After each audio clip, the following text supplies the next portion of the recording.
সম্মানিত দর্শক এবং শ্রোতাবৃন্দ, আমি ডক্টর আবুল কাশেম মোহাম্মদ মাহবুবুল্লাহ যশোরী বাংলাদেশি সেবা পার্টির পক্ষ থেকে আপনাদের সকলকে জানাই আসসালামু আলাইকুম ওয়া রাহমাতুল্লাহ। আমাদের মনে রাখতে হবে, দুর্নীতিবাজ, দুষ্কৃতিকারী এবং ভ্রষ্টাচার নেতা নেত্রী যারা রয়েছে তাদের সন্তানেরা কখনো গুলি খায় না, মারা যায় না, রাস্তায় নামে না। এরা নিজেরা সুখ শান্তিতে নিজ দেশে এবং ভিন দেশে জীবন কাটানোর জন্য দেশের সম্পদ লুটপাট করে।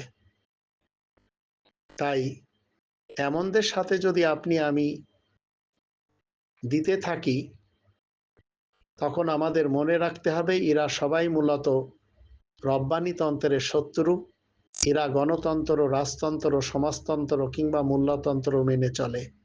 আর বাংলাদেশি সেবা পার্টি শরিয়া আইনে বিশ্বাসী।